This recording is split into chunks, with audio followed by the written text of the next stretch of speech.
Hello at mapagpalang oras po sa ating lahat at welcome. Welcome po sa ating munting tahanan dito sa ating PESMA Plus, munting tahanan natin, Humble Home dito sa Facebook at sa YouTube. At sa ating programa po ngayon, ang ating talakayan, munting usapan, kung saan po ang ating mga taga-Israel, si PESMA Juban at si PESMA Romel, ay magbibigay ng kanilang mga experience po. So this is a reflection through experience. At tingnan natin nga kung sa ating banal na mga kasulatan, sa ating banal na tipan, kung makikita po natin ang mga references na ito. At sana nga ay magkakaroon din tayo ng kunting kaalaman sa relasyon po ng tradisyon at pananampalataya ng mga Hudyo at ang ating mismong pananampalatayang Romano Katoliko. Kasi po, panaging sinasabi nila na Judeo-Christian. Pag sinabi ng Jew na Judeo-Christian, ano ba ang ibig nilang sabihin Christian? Kasi po, ang Christian naman, ilang libong denomination na. May Christian, yung sinasabi nila, di ba? That's my Christian. That's my Bible. That's how I understand the Bible. So, purong I lang lahat at may. Now, tayo naman mga Katoliko, may tayong magisterium wherein the actual way of looking, the actual way of understanding what is written by God and what is revealed to us, hindi lang po lahat ay nasa Biblia, kundi sa konteksto ng ating pagiging Katoliko. So sana nga, samahan niyo kami para talakayan po natin ang napakagandang topic ngayon. Ito po ay ang pagpupunit ni Caiphas ng kanyang damit nung nagkasagupa sila ng ating Panginoon bago po nila hatulan ng kamatayan ng ating Panginoon. So bibigay ko ngayon ang pag-host sa Caiphas Mayor at tingnan natin ang exchange natin ngayon. So back to you, Pes Mayor. Maraming salamat, Pisma Rex, at in-acknowledge ko yung presensya ngayon ni Pisma Juban at saka ni Pisma Jerry Romel, both from Israel. So today, tatalakayin po natin yung nabanggit palagi at narinig natin sa ating banal na kasulatan, why the high priest ay yung pinunit tear his robe nung nililitis ang ating Panginoon.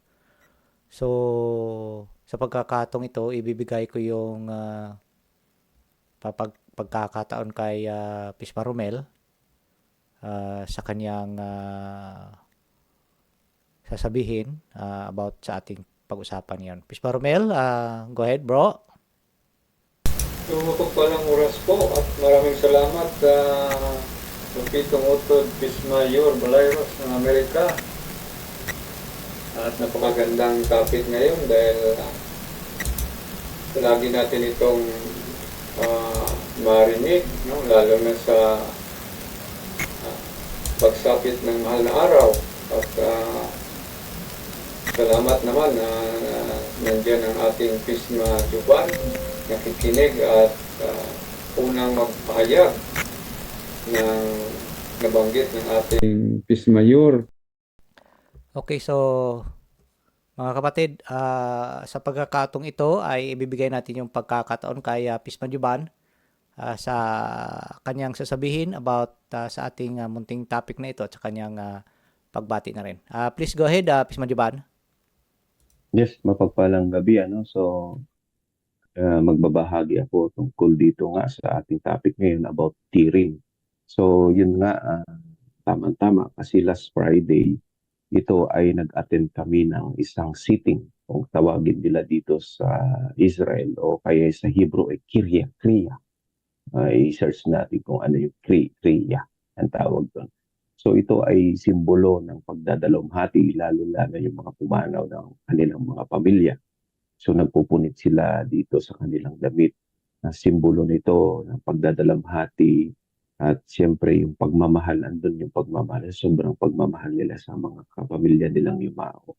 at sa sadness nila sa kanilang kalungkutan. Ito ay simbolo ng pagpupuri sa kanilang damit. Okay, balikan natin ang lumang tipan mga kapatid. Kung alam naman natin yung kwento ni Ruben sa Bible na si Joseph ay ibinenta doon unang-unang ano to mga kapatid sa lumang tipan na nung ibinenta si Joseph being sold into slavery, si Ruben ay nagpunit ng kanyang garments. Ito ay paniniwala na ang kanilang anak ay namatay. Oh. Ito uulitin ko nung ano nila at sinabi nila na si Joseph ay kinain ng mababagsik na hayop. Akala na nila noon si Joseph patay na. So they tear their garments as a sign of grief. So yun yung kultura nila.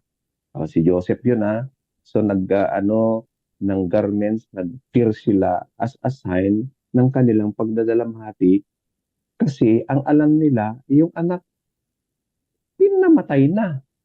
So very close no sa ibinahagi ko last Friday yung natin na namatay pagdadalamhati at pagmamahal na rin siyempre sa kanilang imaw. So yung clothing naman yung sa kapanahuan ni Saul na siya ay naging reign as a king, di ba? Na he proved himself na talagang unfit, di ba? Si Saul, hari, unfit siya.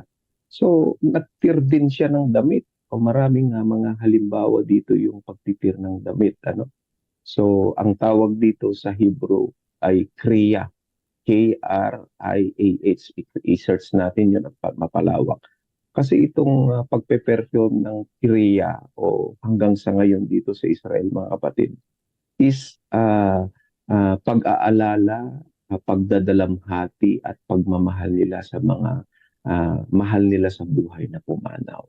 So, napakahalaga sa kanila na yung ma-express nila yung pagdadalamhati nila sa mga pumanaw na matay ng kapamilya ay pinupunit nila ang kanilang mga damit. At saksi po ako nung pumunta nga ako sa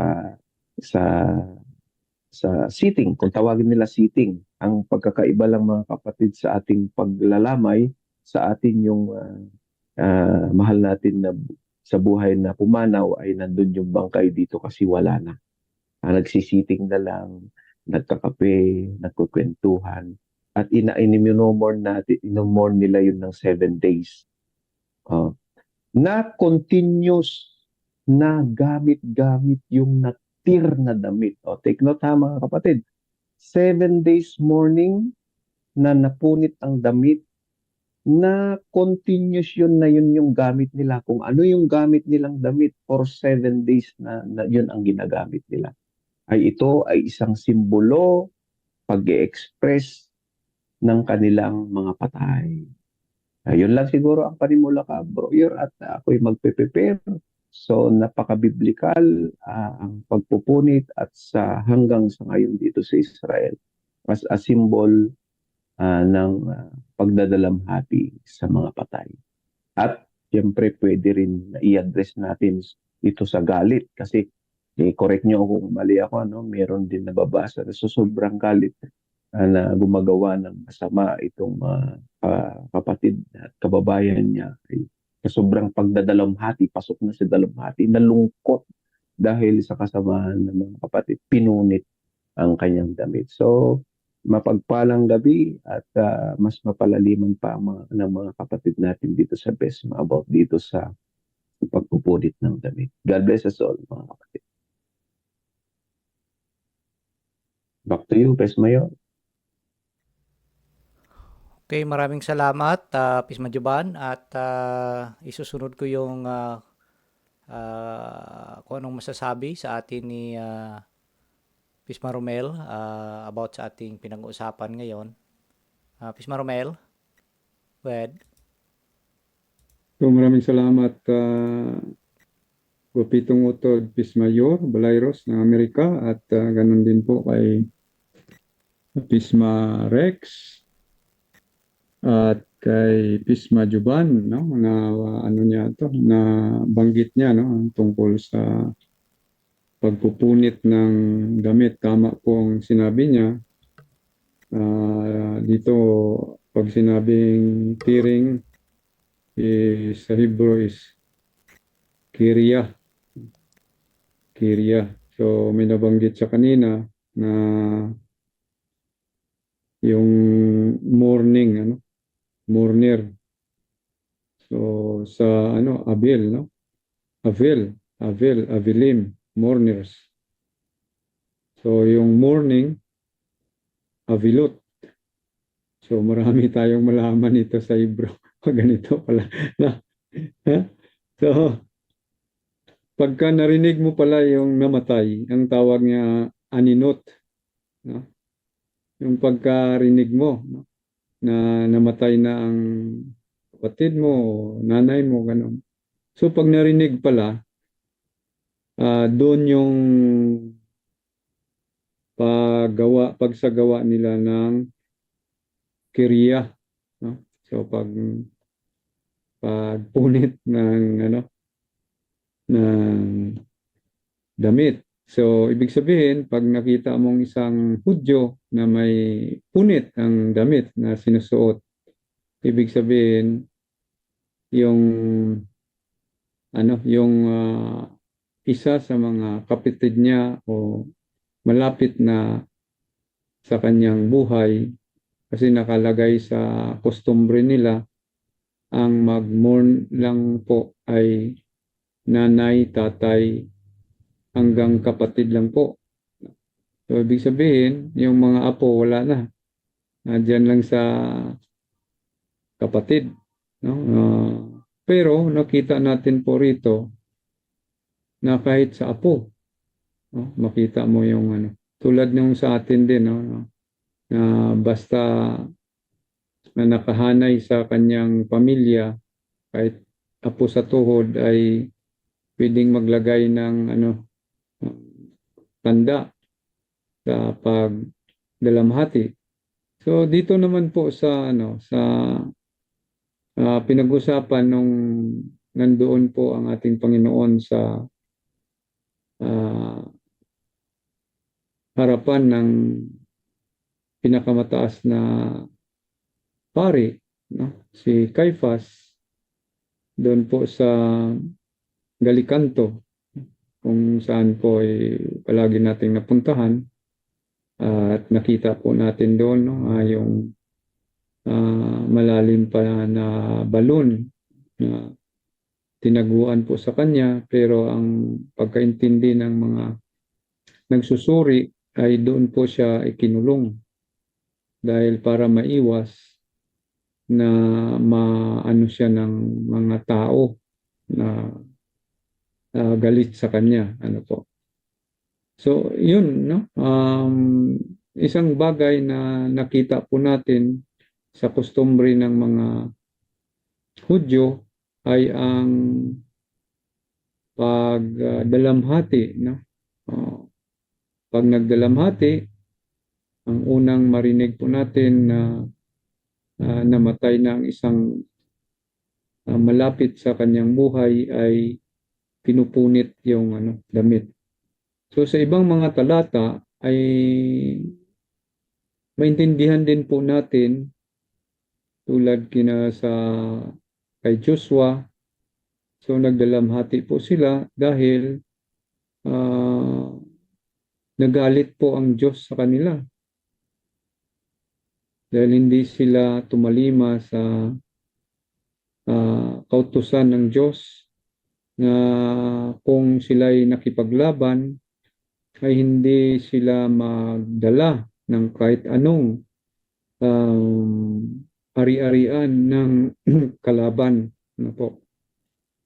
So nagalit po ang Diyos sa kanila.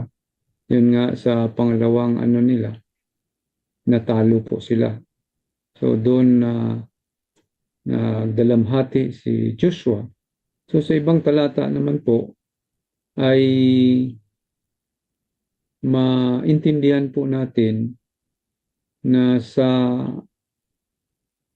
kadahilanan ng galit ay yun din po ang mangyari. Po? Pero dito po na anuhan natin, na palaliman, na tama naman po, no, ang pagkaintindi natin, lalo na po sa ah, bagong tipan na sa panahon ni San Pablo o sa mga apostol, na pag nakita nilang hindi kaya-aya sa Diyos o insulto po sa Diyos ang mga ginagawa, so ah, isang kaugalian din po na magpunit ng damit. At ganun din po ang galit, no? So sa panahon ng ating Panginoon, nung siya'y hinatulan ng Sanhedrian, hindi na nga po natulan, hindi natulan ng mataas na pari na si Caiaphas. So na kita natin dyan na pinunit po niya ang kanyang damit, no? So kung palaliman po natin na maliban pa po sa galit na pinunit po niya ang kanyang damit, parang pinapahiwatig na po, no, na buhay pa ang Panginoon, ay dapat nang magdalamhati dahil siya ay papatayin. Ano po? Yun po ang isang mga bagay na ating pagnilay-nilayan, hindi lamang po sa galit ang tradisyon po ng ating mga kapatid na Hudyo, kundi yung pagdalamhati din po sa isang namatay. No, kung nagalit po noon ang pinakamataas na pari sa panahon ng ating Panginoon, ay isa din pong mapalaliman po natin na buhay pa po ang ating Panginoon, ay pinaglamayan na po, no, o pinagdalamhatian na sa panahon na yon. So yun lang muna po ang aking maiambag, at maya-maya ay balikan ko po pagdating sa atin naman, dahil nabanggit na natin po ang dalamhati, at nabanggit naman po natin ang dapat mamatay, no? So pupunta tayo sa paghahambing mamaya, pagkatapos ng mga tanong po ng ating mga pisma tungkol po sa panahon ng ating Panginoon, sa kapanahunan ng pinakamataas na pari. Back to you, Pisma Guapitong Utod, Pior Balairos. Ngiti po.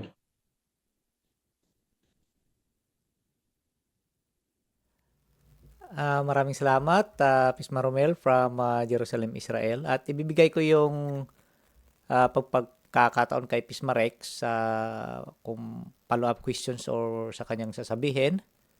Pisma Rex, please go ahead. Thank Okay, you. go ahead. Thank you, Pes Mayor. At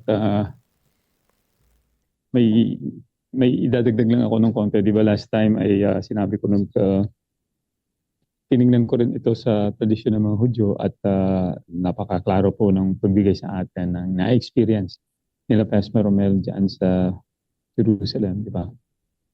So dito nga sabi ng sa Shabbat.org, sinabi ni Aaron Moss, sabi niya, dalawa daw yung, it's a two-sided coin, pero yung, siyempre yung pinaka-reason is yung pagdadalamhati, di ba? Pagdadalamhati, yun yung kanilang sinasabi na kung may namatay, yung nga ang kanilang ginagawa. Pinupunit nila yung kanilang mga damit. Now, siyempre, on the other side, kung titingnan natin si Caiaphas, dahil high priest siya. At marami ding nasabi ng mga reasons, katulad ng mga ibang religious na mga website, di ba? Kung titingnan natin, yung binasa o sinabi ni Bro Juban, Pastor Juban na sa Matthew 26, verse 64. So yung pagpunit ni Caiaphas ng kanyang tunic, kanyang damit.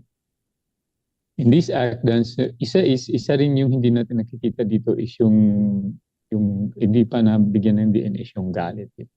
So may tatanong ko kay Romel,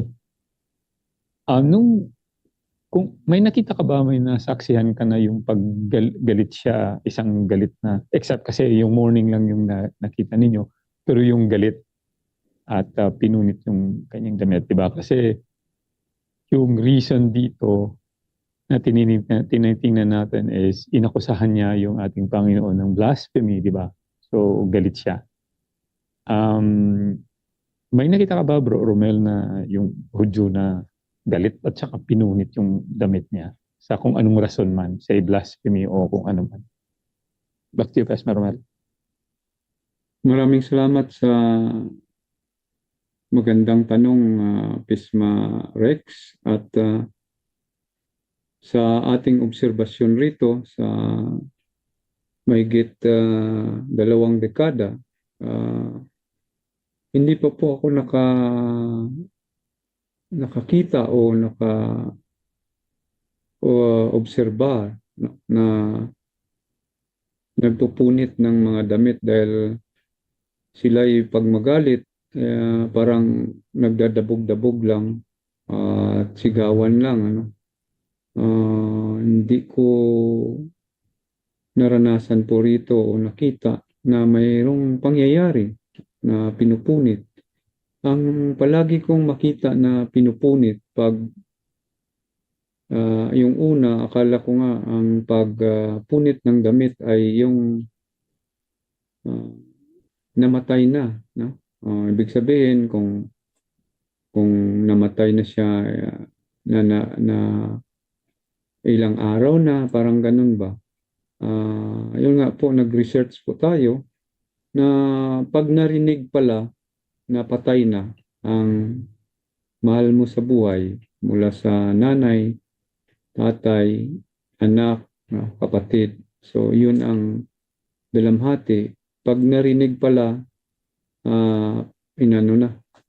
Dahil po ay naka-experience po ako rito na yung nalibing na, before malibing, pagpunta namin sa paglibing, so nakagupit na, no? Kung sa ano pa, nagupitan na yung mga damit nila. So kasama na po ako doon dahil mas malapit po ako sa namatay dahil ako yung nag-alaga. So tanggap naman po nila na bilang pamilya, pero hindi ko po yun naintindihan. Sa isip ko lang yun, no? Nag-ano din ako, nag-cut din ako ng damit, no? Pero yun ang kanilang yung costumbre o tradisyon, no, na ipinasa sa mga. Wala pa akong narinig o nakita na galit. Kahit po sa telebisyon, no? Diba, binubumba na po kami rito. Ilan ang patay na kinuha nila sa South, no, ng mga sa Gaza. Pero hindi ko nakita kahit sa TV na yung Prime Minister, yung mga rabbi na nagano ng damit, no, nagpunit. Siguro yung mga pamilya na pag-declare na ng militar na patay na yung kamag-anak nila, di sila naggupit, no? Yun po. Back to you, Peace Mayor. Maraming salamat, Pisma Romel. So mga kapatid, yung itong binabasa, ang tinatalakay natin ngayon, pinag-uusapan, yung tearing, ay mababasa natin ito kay Matthew chapter 26 verse 65 at saka sa kay Mark chapter 14 verse 63. Sabi dito sa kay Matthew, Then the high priest tore his robes and said, "He has uttered blasphemy. What further witnesses do we need? You have now heard his blasphemy." So ito yung pinag-uusapan natin ngayon base dito sa talata, bakit pinunit ng high priest, no, si Caiaphas o Caiaphas yung damit niya, since na narinig ninyo yung sinasabi ng ating kapatid or Pisma Romel sa kaugalian ng mga Hudyo. But then further, ibibigay ko yung pagkakataon kay Pisma Rex kung ano ang ipapollow up niya dito sa mga binanggit ni Pisma Romel. Pisma Rex, go ahead. Pastor Mel, yung wala kang nakitang nagpupunit na nagagalit na nagpupunit, pero may nakita kang nagagalit kahit sa loob ng sinagoga, no? Sisigawan sa loob ng sinagoga. Yung sa sinagoga naman po, dalawang beses po ako naka-experience po nito, no? Tapos ang napakalungkot pa doon, dahil siya po ay isang retired na doktor. So nung pumunta po kami sa sinagoga, ay yung upuan niya, natural may pangalan yung sa likod, Hebron, hindi ko naman mabasa. Nagdabog-dabog siya at sumigaw. Pinapaalis niya yung kapatid niyang Hudyo. Kasi magkapatid naman sila lahat, no, sa pananampalataya. Pinagalitan niya, dadabog-dabog, bakit? Parang marami siyang mga sinabi, hindi ko naman po maintindihan. Ngunit ayoko lang banggitin yung masamang paghihibro. Ayokong So, yun, no? Yun ang dalawang beses ako na isa sa sinagoga at isa sa kanilang school. Dahil sa school pala, mayroon din doon ng yeshiva, no? Naalala ko na. Yeshiva, ayun ang school ng mga religious Jews, no? Doon din buti na lang yung sa yeshiva. Ano lang yun, yung parang saglit lang ba. Pero doon sa synagogue, umupo talaga. Yung magsimula na ng prayer sa Shabbat. Oras ba yun? Mga alas 7:30 ng umaga. So doon ko na parang ramdam ko na totoo pala yung sinabi ng Panginoon ng mga hipokrito, no?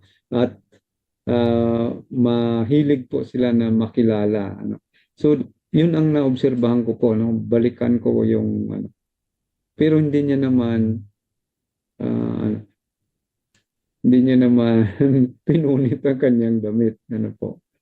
Ang lang dito, ang aking experience po rito tungkol sa pagpunit ng damit ay yung pag narinig ng namatay na yung mahal sa buhay po nila. Back to you, Peace Mayor.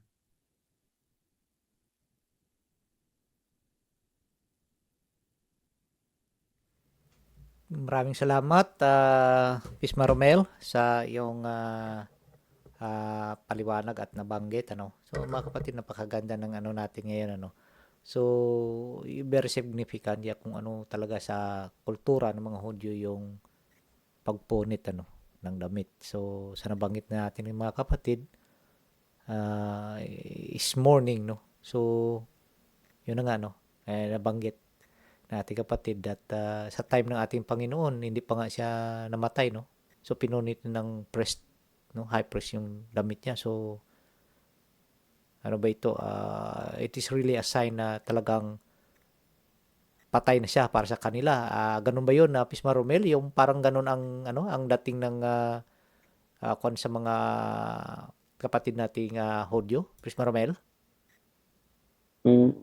Maraming salamat sa magandang katanungan. Yun nga po pinag-usapan po natin dahil nabanggit po sa banal na aklat na sa galit ng high priest nagawa po niyo.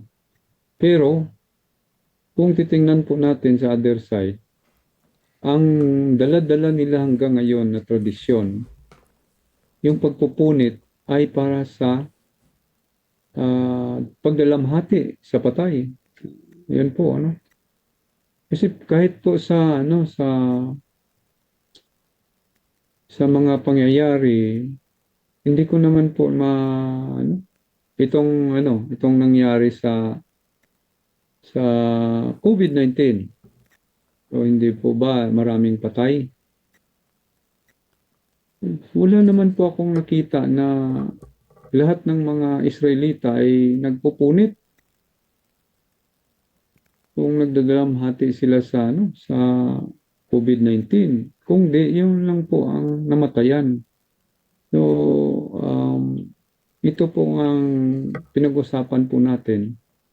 Dahil kung dala-dala pa po nila hanggang ngayon ang magalit at doon ang pagpunit ng damit. So, dapat nakita po natin sa ngayong panahon. Po? Pero ang karamihan na pangyayari po rito ay ang nagpupunit yung namatayan.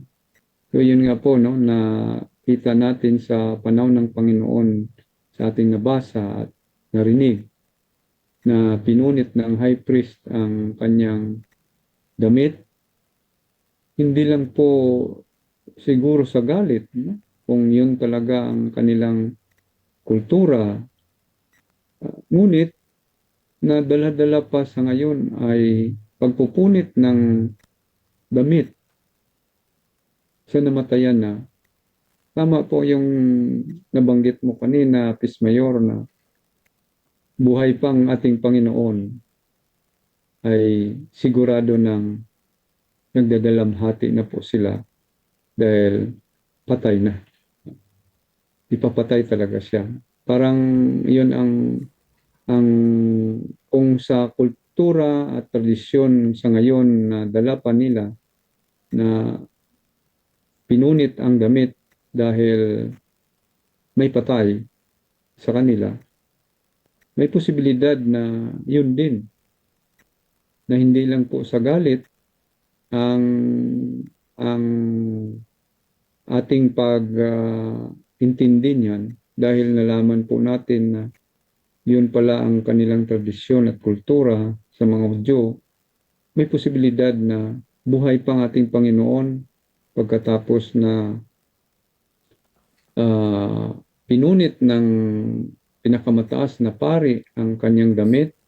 Sigurado po na kung yun ang batayan natin sa kanilang tradisyon, nakatayo pa po ang ating Panginoon, pinaglamayan na. Ayun po, Back to you, Ismayor.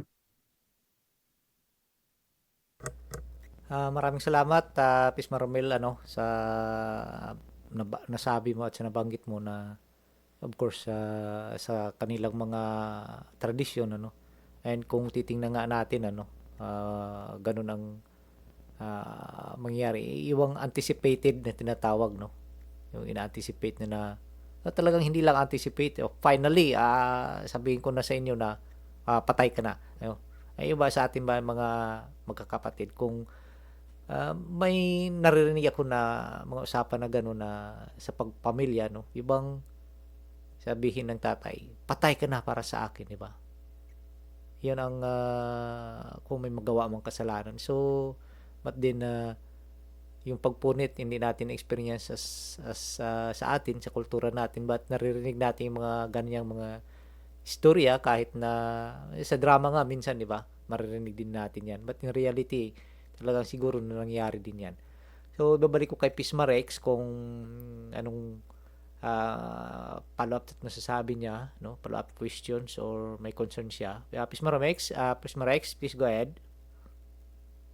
Yes, totoo nga at gusto ko rin i-emphasize yung galit, 'di ba? Yung galit at makikita natin nung mismo sa sa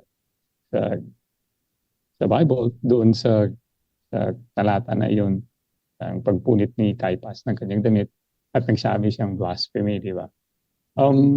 Noon nakikita ko is more akala ko dahil sa blasphemy ano. Pero ngayon nakikita natin na more siguro sa galit. Kasi may mga nagsasabi na ito nga ay nagawa din 'di ba sa Bible kahit si Saint Paul at si Saint Barnabas 'di ba nung pumunta sila sa Iconium 'di ba? Iconium is ano nga ba ngayon Iconium? Konya nasa Turkey 'yon. Nung pumunta sila sa Iconium tapos sila sinamba ng mga tao doon. In fact, Barnabas and Jupiter, ito po yung nasa Acts of the Apostles 14. Sinabi ni 14 verses 11 yata. 6 to 10, ito yung pag-worship sa kanila.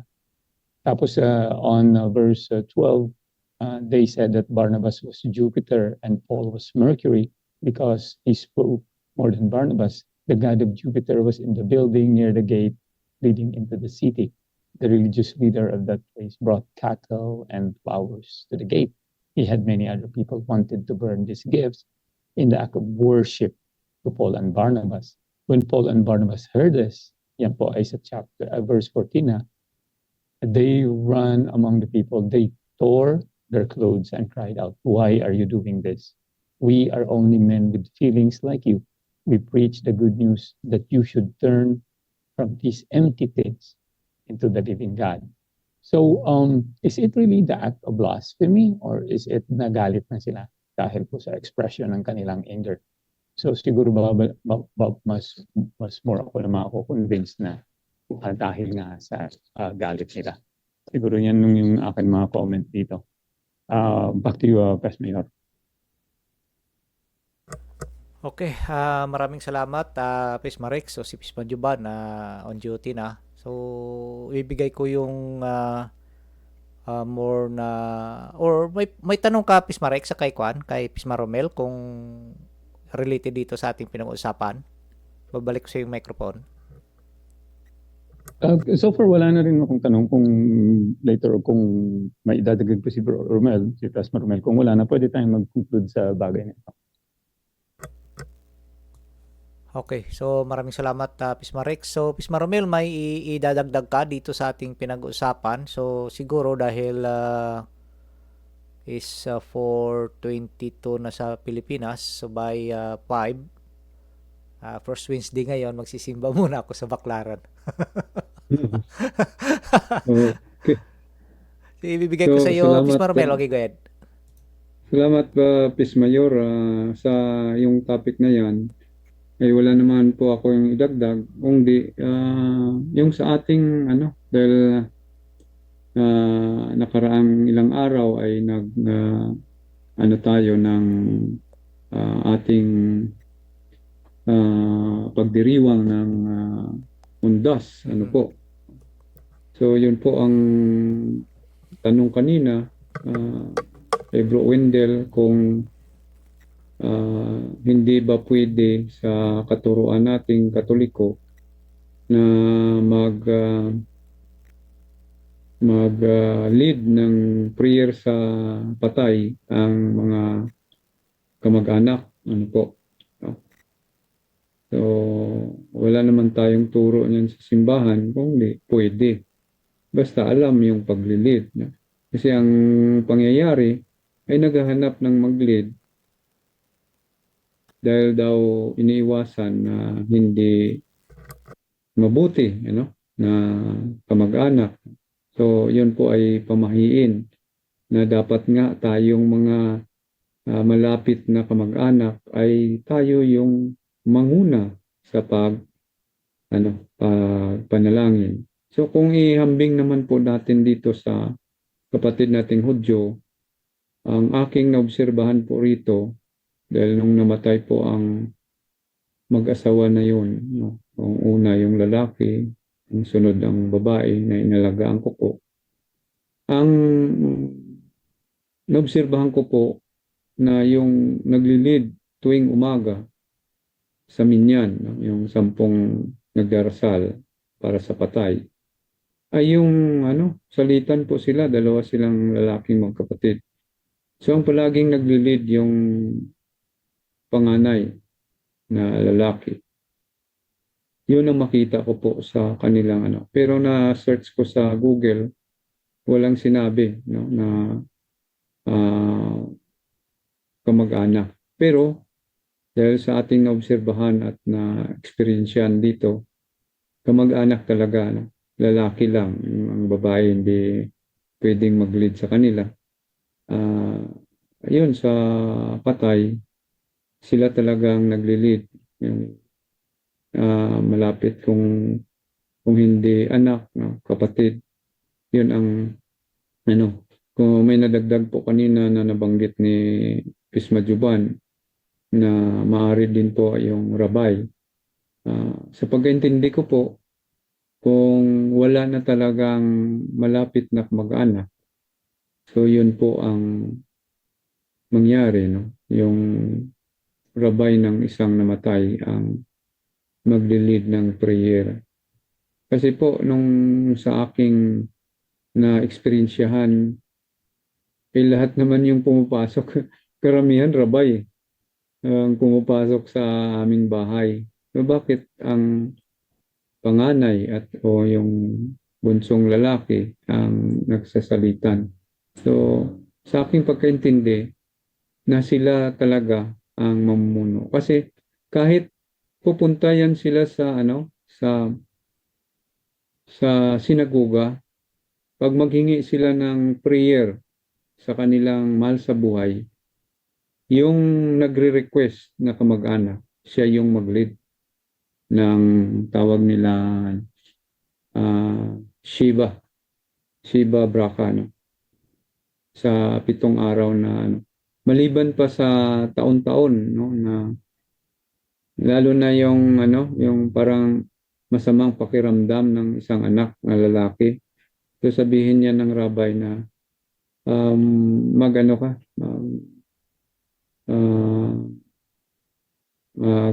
sa patay, yung tawag, nakalimutan ko, nabasa ko kanina.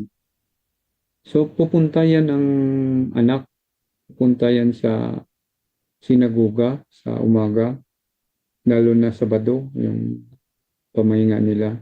Pag nag-request yan na kung pwedeng magdasal sa tatay niya o sa magulang niya, nakita ko talaga siya yung nagli-lead. Yun nga, sa isip ko, hindi ko naman naitanong yun.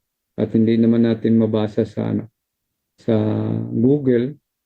So yun po, no? Tayong mga Katoliko, huwag tayong maniwala na hindi po tayo pwedeng mag-lead.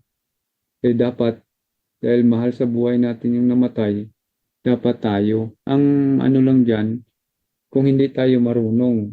So kailangan, kung hindi tayo marunong, kailangan sa ngayon, practice na tayo. Yun ang gagawin natin. Dahil ako nga, pinalid ako nung namatayan, hindi pa sa pamilya ko dito. So wala akong guide. So sinabihan lang ako ng isang sa liturgy ng isang community rito. Sabi niya, Tuto, ang rosary na lang gamitin mo, tapos yung idugtong mo. So yung ginawa ko, pero nung namatay yung kapatid ng asawa ko, doon ko kinuha sa pinadala ni Pismayor. No? At maganda yon kasi sulim yung guide na yun. Dahil may mga verses doon na basahin mo, may kakantahin ka, parang talaga, parang nakipag-usap ka sa Panginoon na dalhin na yung mahal sa buhay mo doon sa kaharian. No? So, yun lang po dahil ang ating Pismayor ay may misa pang atinan. No? So, back to you, Pismayor, at maraming salamat po sa inyo at sa aming makayanan po rito sa Israel kung ano pong makita namin, maobserbahan, lalo na po sa pananampalataya sa ating Panginoong Diyos ay ibahagi po namin lalo na sa kanyang inaapakan na lupa. Back to you. Papuri sa Diyos. Shalom Beletraot. Peace Mayor, Guapitong Utod, kumpadre insider ng Amerika. Plus plus pa. Tudaraba. Viva Kasya. Damo ah. Salamat. Harbe, Miod. Ibibigay ko yung pagkataon kay Pisma Rex kung may itatanong siya doon sa nabanggit mo ngayon lang. Pisma Rex? Wala na akong mga tanong siguro at baka gusto nyo i-summarize na natin at mag-conclude. Ano sa iyo, Pes Mayor? Okay, sige. So, anyway, maraming salamat, Pisma Romel. But bago tayo mag-summarize, ito mainit ito palagi kahit nasa social media. Pag-usapan natin sa susunod yung Shabbat. Pisma Romel, pag-usapan na rin natin ito noon pa, but then mas mainit pa rin, no? Yung Shabbat, no? Yung reckoning, no? Marami pa rin dito ang hindi makapick up ng reckoning. So maybe next natin na pag-uusap ay pag-usapan natin ito. Kasi ito marami pa ang nalilito dito at hindi talaga nila makita kung ano ba talaga ang tama o ano ba, may ibang sinagsasabi dapat hindi Friday namatay ang ating Panginoon, hindi kasi nabuhay siya ng ganito, ganyan. So siguro babalikan natin yun, pag-usapan na rin natin yun before, but not really in the platform, no, sa off-air na pag-usapan. And then natalakay din ito sa mga kapatid natin na may mga channels din. But din dito sa atin sa Pisma ay ibabalik natin ito para first hand, no, maririnig natin yung mga experiences ni Pisma Romel, Pisma Juban doon mismo sa Israel. So, ibibigay ko sa inyo kay si Pisma Rex sa kanyang summary. Pisma Rex. So much, Pes Mayor, at maraming salamat, Pes Romel, sa lahat na at Pes Majuban sa inyong pag-share ng inyong mga experience sa atin. At so kung titingnan natin ang mga questions natin kung bakit nga pinunit ni Kait Paz ang kanyang damit nung iniimbestigahan niya. Hindi pa nasentensyahan na, iniimbestigahan pala ng ating Panginoon.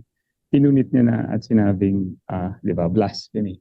Ano pa ang kailangan natin mga ebidensya, di ba yung sinabing. So titingnan natin based on sa experience, di ba dalawa yung pinaka-main reason na kung saan tayo ay naglilin. Isa po is yung pagdadalamhati. Yan ang pinaka-obvious ngayon at yan pinagpa-practice ng mga Hudyo ngayon. At yung isa naman po ay galit. Diba? Galit for whatever reason, and one of them is blasphemy. Diba? So most probably, hindi niya pinunit dahil sa blasphemy, kundi dahil sa galit niya. O ipinakita niya yung kanyang galit. So, at ngayon, wala na pong nagpupunit ng damit para dahil sa galit, pero may nagagalit pa po kahit nasa sinagoga. Imagine mo kung sa simbahan ka at paalisin mo yung tao sa upuan dahil may pangalan ka doon. Di ba? Imagine mo yun kung gagawin natin. At bakit hindi natin ginagawa? Bakit hindi na natin ginagawa ang mga bagay na ito? Di ba? Dahil po ang ating Panginoon, hindi niya sinira ang laws, di ba? But perfectly. He fulfilled the law. So what happened is, tinuruan po tayong ng pagpapatawad. God gave us. In fact, ang simbahan po ay naging isang institusyon at ang ating sakramento ay palaging nandoon. Naghihintay sa atin na humingi ng tawad. At kung ano ang pagmamahal niya sa atin, di ba ganun din dapat ang pagmamahal natin sa ibang tao. Dahil pinatawad niya sa tayo, bakit hindi tayo makakapatawad ng iba? Kaya hindi po natin ginagawa yung actual na sign of anger or ang actual na sign of sadness dahil ang ating po ay naniniwala tayo na may buhay walang hanggang. So ang namamatay lang ay ang katawan. So balit ang kaluluwa po ay pumupunta sa kung saan dapat nila pupuntahan. Diba? Hindi natin, we don't express it physically, ang mga bagay na ito. Subalit, kung titingnan natin ang nangyari ng ginawa ni Caiaphas, pwede rin nating sabihin na baka ginawa ito ni Caiaphas na drama para makonvince ang mga kasamahan niyang judges na hatulan ang ating mahal na Panginoon ng kamatayan. O baka ginawa niya ito dahil ipakita sa kanyang mga kasamahan na gusto niyang hatulan ang kamatayan ng Panginoon. More or less, hindi dahil siya ay nagdadalamhati, kundi siya ay nagagalit at pinakita niya na dapat tapusin na ang buhay ng taong ito. Katulad ng ginagawa ng mga mahal sa buhay na pag sinabi sa kanila na namatay ng mahal nila sa buhay, ay pinupunit ang damit. At katulad din ng nakita ko sa isang korte, na para po masintensyahan ng isang tao, grabe ang drama. Yun po ang nakita natin sa ginawa ni Caiaphas. At any rate, siya po ay gumawa ng lahat na pwede niya magagawa. Honestly, maybe, para po makumbinse Sanhedrin na hatulan ng Panginoon. At sino ba ang totoong nagdalamhati? Sino ba? And behold, the veil of the sanctuary was torn into two from top to bottom. So titingnan mo, ang kurtina ng templo po, ng sanctuaryo ay napunit na hati nung namatay na ating mahal na Panginoon. So ano po siguro ang aming masishare ngayon sa napakagandang topic na ito. Maraming salamat sa patuloy ninyong pakikinig, pagsusubaybay at pagsusuporta sa ating programang ito. Ang munting tahanan natin, Pesma Plus, ang ating konting talakayan sa hapon na ito. Sana po ay nakapagbigay kami ng konting kaliwanagan dito sa mga isyu na ito. At hanggang sa muli po, ito si Rex from Chicagoland. Kasama po ang aming mga kasamahan, si Pesma Juvan, si Pesma Romel Jerry, at si Pesma Yor. Hanggang sa muli. May God bless and keep us through Jesus Christ, our Lord and Savior. Amen. Okay, maraming salamat. Pisma Rex, Pisma Romel, kung may sasabihin ka, ibibigay ko sa iyo yung pagkakataon. Please go ahead.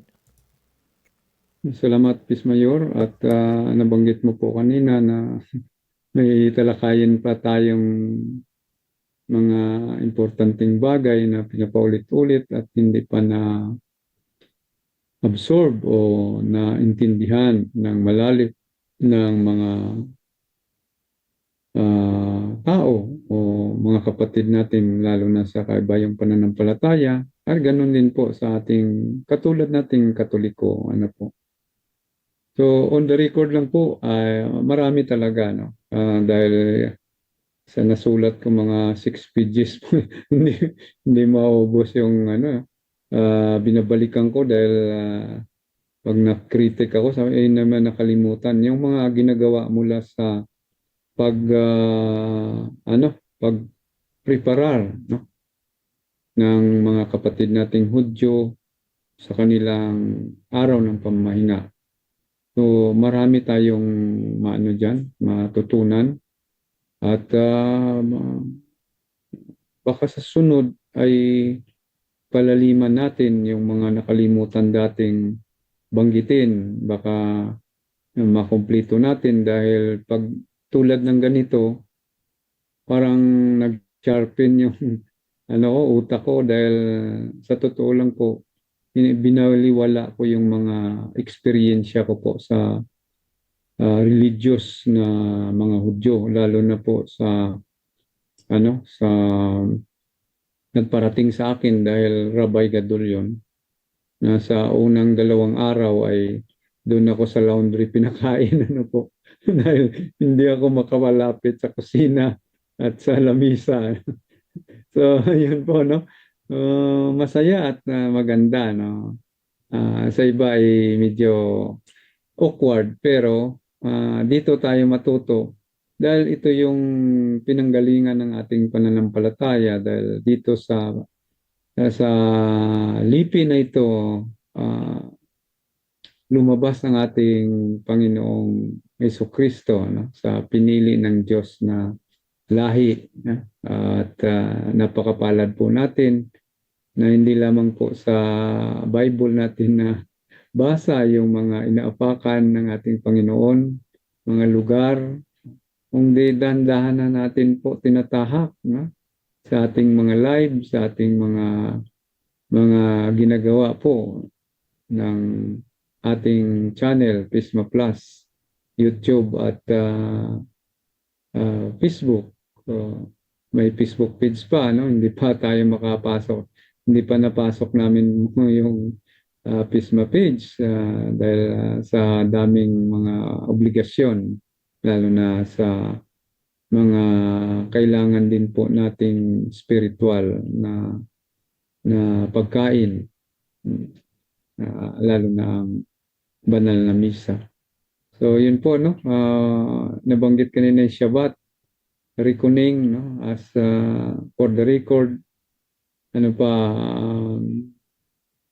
baka may mga topic pa kayong ano dyan na gusto nating palaliman ayon sa nasusulat at saka hindi nasusulat sa banal na aklat. Yun siguro, no, dahil doon sa Shabbat, mapag-usapan naman po natin yung reckoning, mapag-usapan naman natin yung kultura nilang paghuhugas ng kamay, ang pagkain, ang pagtirik ng kandila, no? Importante po ito.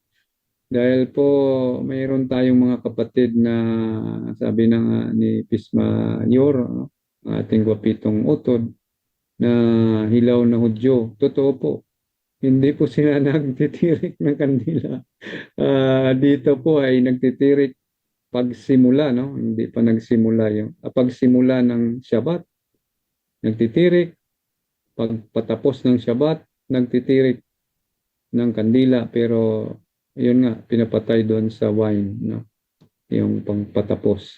So marami pa tayong dapat pag-usapan habang nandito pa po kami sa banal na lupang Israel. At atat na ng ating Peace Mayor na umattend ng misa. So, back to you, Peace Mayor, papuri sa Diyos. At pinapasalamatan po namin kayong lahat na patuloy na nanalangin sa amin dito sa banal na lupa ng Israel. At ganoon din po sa panalangin po ninyo sa aming mga Pisma sa channel na ito, na patuloy po namin magampanan kahit sa anong sitwasyon, trabaho po namin, makabigay lang po kami ng pagbahagi ng aming mga nakita, naramdaman, naobserbahan sa lupang banal ng ating Panginoon. Back to you, Gwapitong Utot, Your Balayos, plus. Todaraba, Bibakasya, Litraot. Okay. Yung to, miod. Maraming salamat. Pwede ka nang matulog. Maraming salamat, Pisma Romel. At yan po, mga kapatid, yung munti nating usapan. So, sana nakapagbigay kami ng kalinawagan, no, sa inyong lahat sa abot kaya naming magagawa. So, sa muli, sa susunod, may pag-usapan na naman tayo. So, salamat muli sa inyong walang sawang pagtangkilik at pagsubaybay sa ating munting channel na ito. Sana naway gabayan po tayo ng ating Panginoong Jesucristo, ng ating mahal na ina, na ipanalangin niya tayo, na tayo pong lahat ay magbukas ang ating puso't isipan para malaman natin, no, kung ano ba talaga ang dapat nating gawin sa ating pananampalatayang Katoliko. Sa muli, maraming pong salamat, Pisma Romel, Jerry ng Jerusalem, Israel, Pisma Juban ng Israel din, saka si Pisma Rex from Chicagoland. Israel Mudiin, sa Mudiin. So si Pisma Romel sa Jerusalem, si Pisma Rona sa Haifa. So yun, mga kapatid. So from my end, from the state of Maryland, Pismayor, God bless and bye-bye.